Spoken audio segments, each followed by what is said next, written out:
O aumento da taxa Selic e o impacto nos financiamentos estudantis, principalmente para a Faculdade de Medicina.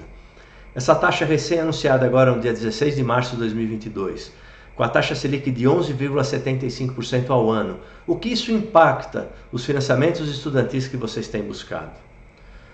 Bom, o FIES não vai afetar nada porque a taxa de juros do FIES é zero, só tem a correção da inflação através de um dos índices.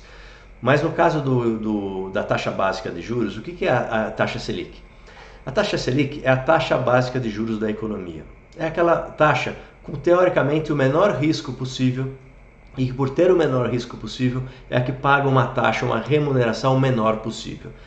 Então, partindo disso, se você tem, o governo está pegando dinheiro emprestado de quem tem dinheiro para emprestar a 11,75% ao ano, independente de risco, quem vai emprestar para alguém que não seja o governo, ou seja, que vai ter muito mais risco, como é a característica de financiamentos estudantis, vai querer ganhar um spread, uma diferença entre essas taxas maior para que compense o risco e que também ele tenha uma remuneração maior do que aquela que ele tem a segurança de fazer um investimento.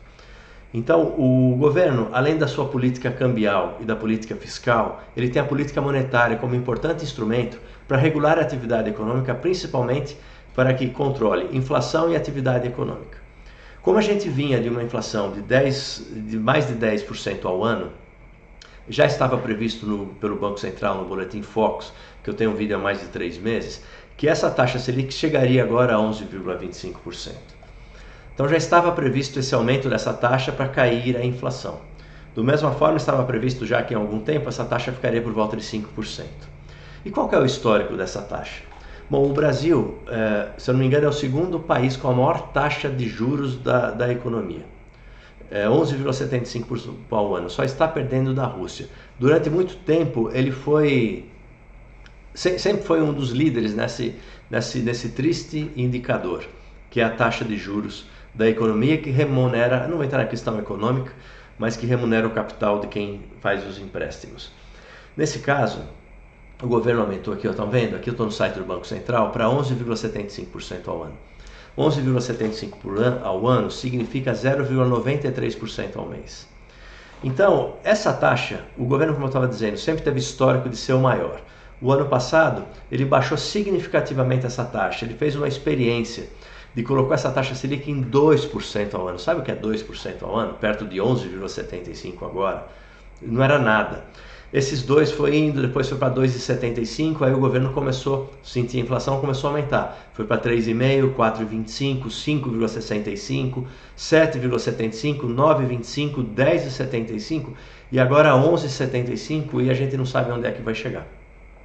Eu acho que se subir ainda pode subir mais um pouco, mas depois a tendência é com a inflação cair que ela comece a cair. Então veja, quem tem algum capital para emprestar, ele pode emprestar para o governo, aqui no site do Tesouro Direto.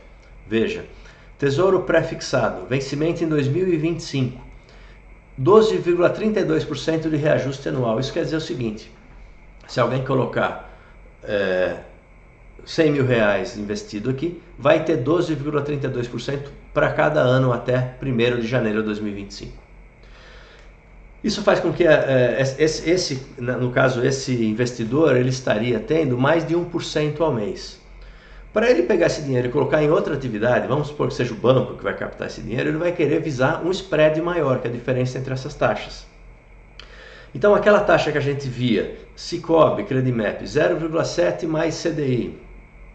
Santander, em dezembro, que estava taxas a partir de 1,39% ao mês. O Sicoob já subiu para 0,9, mais CDI.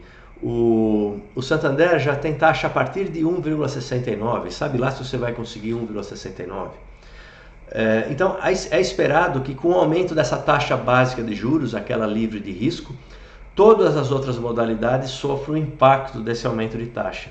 Inclusive quem tem algum financiamento estudantil em andamento, daqueles que não trava a taxa. Então, vamos supor... tem muitos financiamentos que não são perenes, você não tem a garantia que você vai ter pelo financiamento do curso inteiro. É renovada a situação a cada 6 meses. Vai ser analisado novamente o crédito, os avalistas e também a taxa de juros do momento. Esses deverão também sofrer. O FIES sofre? Não, o FIES é juros zero.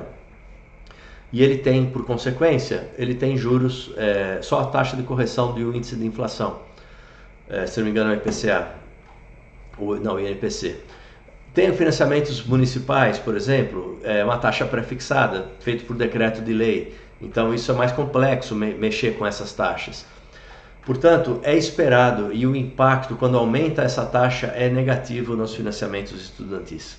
Fica mais difícil ainda você verificar. Se você assistiu o vídeo da minha aula, uma aula que eu liberei da minha mentoria sobre o crédito universitário Bradesco, quando você vê a evolução daquelas planilhas, daquelas taxas, que está com 1,49 de estimativa, se eu não me engano, você imagine agora estar com, sei lá, 1,89.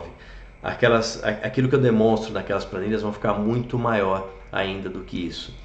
Então, em resumo, quando a taxa sobe, espera-se que todos os outros empréstimos encareçam.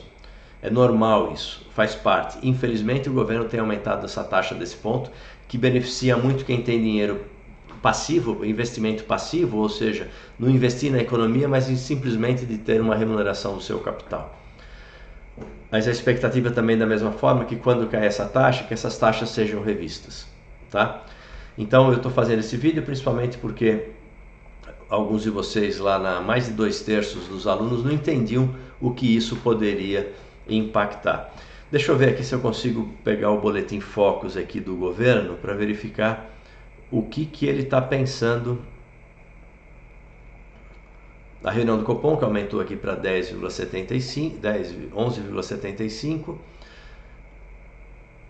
Eu preciso achar aqui o Boletim Focus. Enfim, o Boletim Focus, depois eu vou colocar no Instagram. Ele mostra mais ou menos qual que é a tendência revisada dessas taxas. Então eu recomendo para vocês que assistam o vídeo de 3 meses atrás, que eu falo sobre taxa de juros mais correção do saldo pelo IPCA ou pelo CDI. Acho que é bacana para vocês entenderem. E essa última aula que eu liberei da minha mentoria gratuita para todos vocês, para vocês verificarem como funciona o crédito universitário Bradesco, tá? Espero não ter sido muito confuso, ter falado muito economês, mas é isso. Boa sorte para vocês aí.